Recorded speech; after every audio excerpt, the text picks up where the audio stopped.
Viewers, अगर आप sales person हैं या आप सेल्स पर्सन बनना चाहते हैं तो इसके लिए ये व्लॉग आप आखिर तक देखें। थोड़ा सा डिटेल है, थोड़ा सा तवील है, लेकिन इसमें कुछ ऐसे टिप्स जो कि प्रैक्टिकली आपको समझनी पड़ेंगी, सीखनी पड़ेंगी अगर आप सेल्स पर्सन बनना चाहते हैं, तो वो मैं बयान करूँगा।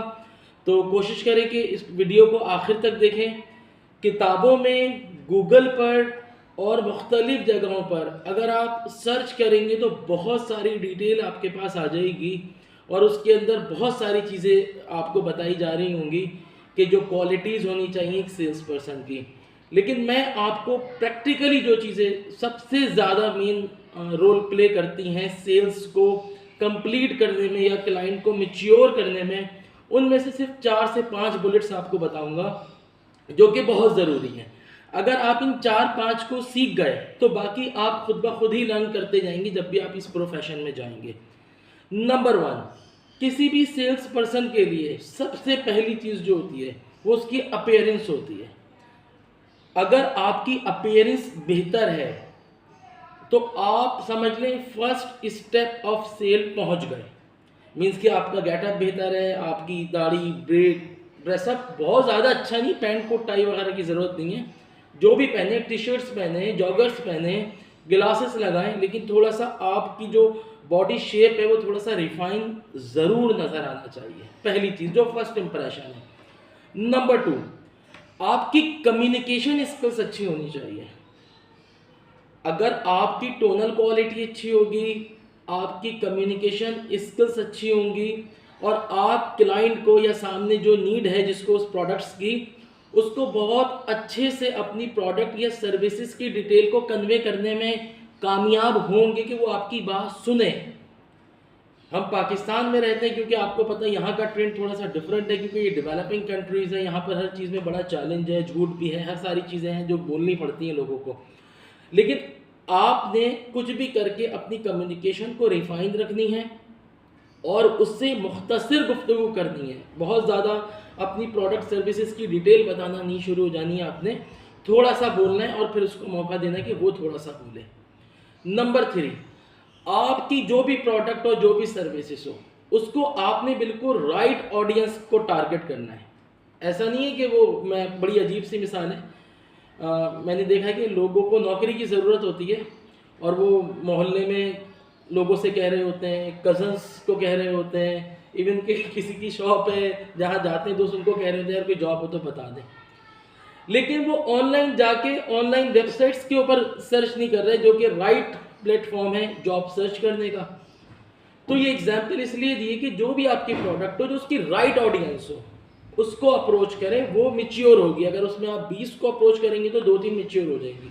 लेकिन अगर आप 100 लोगों को मिच्योर करें, उसमें रैंडम भी है, ज़रूरत भी नहीं है लोगों की, और आप उसको अप्रोच किए जा रहे हैं, तो वो आपका सिर्फ टाइम वेस्ट होगा और कुछ भी नहीं होगा। नंबर 1 चीज़ appearance, number 2 communication skills, number 3 right audience, number 4 ये बहुत ज़बरदस्त है, आपने जिस जगह भी, जिस कंपनी भी, जिस शॉप भी, जिस शख्स को भी इंडिविजुअल एक मरतबा विजिट कर लिया, उसने आपको मीटिंग का टाइम दे दिया, फर्स्ट समझ लिया उसने आपको मीटिंग के लिए बुला लिया, आपका 20% सेल्स हो गई।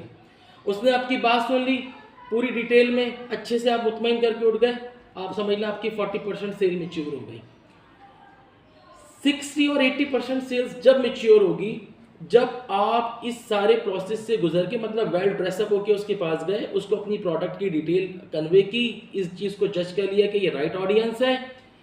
नंबर 4, अब आपको उसका फॉलो अप लेना बहुत ज़रूरी है। बहुत से सेल्स पर्सन ये गलती करते हैं कि हाँ विजिट्स करिए, वहाँ उनका कोई रिस्पॉन्स नहीं आया, उसके पास आप जैसे 50 लोग विजिट्स करने आते हैं रोज़, वो रिस्पॉन्स किसको देता है?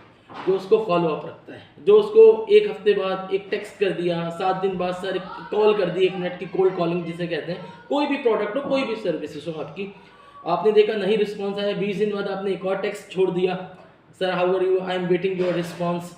ठीक है, अगर फिजिकल है आपकी, जैसे शॉप्स वगैरह पे आप सेल्स पर्सन है, कोई प्रोडक्ट्स है, 10 दिन बाद ऐसी विजिट कर लिया, अस्सलाम वालेकुम कैसे हैं आप, ठीक हैं सर, मैं आया था कैटलॉग लेके आया था, ये प्रोडक्ट्स आपने अभी तक रिस्पॉन्स नहीं दिया, हो सकता है वो टाल दे आपको अगेन।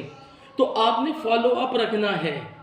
जब आप 4-5 मरतबा बिल्कुल राइट तरीके से फॉलो अप रखेंगे ना, एक वक्त आएगा वो बोलेगा यार ये बंदा इतना आता है, मैं इसकी प्रोडक्ट ले लूँ या रख लूँ। तो ये 4 चीज़ें। और सबसे 5वीं और लास्ट, आफ्टर सेल्स सर्विस। अगर आपने उसको सब कुछ करके बेच दिया और उसके बाद आप बस पैसे लेके और गायब हो गए, ये आप लॉन्ग टर्म अपना कस्टमर नहीं बना सकेंगे। जब आपने प्रोडक्ट रख दी, अब आफ्टर सेल सर्विस आपने जाना है, पूछना है कैसा फीडबैक है, कस्टमर्स क्या कह रहे हैं, कोई कंप्लेन तो नहीं है, कोई आइटम तो हमारा डैमेज नहीं हो गया, हम आपको चेंज कर देते हैं। इस चीज़ से आपकी उसके ऊपर जो ट्रस्ट है वो बिल्ड होता रहेगा, और वो जो दूसरी आपकी कंपिटिटिव प्रोडक्ट्स हैं उनको साइडलाइन करता रहेगा और आपकी प्रोडक्ट्स को आगे करता रहेगा। तो ये 5 बुलेट्स जो मेन और मैंने पाकिस्तानी मार्केट के हिसाब से आपको बताएं। अगर आप किसी भी शोबे से ताल्लुक़ रखते हैं, सर्विसेज हो, आपकी कॉरपोरेट सेल हो, आपकी कंज्यूमर प्रोडक्ट की सेल हो, आप सिंपल बाज़ारों में कोई चीज़ प्रोडक्ट सेल करते हो, तो ये 5 चीज़ों पे अगर आप जितना बेहतर काम करते रहेंगे, आपकी सेल्स उतनी मैच्योर भी होती रहेगी, और वक्त के साथ साथ एक वक्त ऐसा आएगा कि फिर आपको ये वर्किंग करने की ज़रूरत नहीं पड़ेगी, लोग खुद आपको अप्रोच करेंगे कि हमें ये प्रोडक्ट चाहिए। सबसे पहली एक चीज़ याद रखिएगा, जो इखलाक है ना, जो आपकी कम्युनिकेशन जिसका आगाज़ है, वो आपने जो दुकानदार है, जो कंपनी वाला है, उससे हमेशा अच्छी और स्मूथ रखनी है, और उसमें अपनाइयत महसूस होनी चाहिए। एक वक्त आएगा वो खुद आपसे उसकी अंडरस्टैंडिंग डेवलप हो जाएगी। Thank you.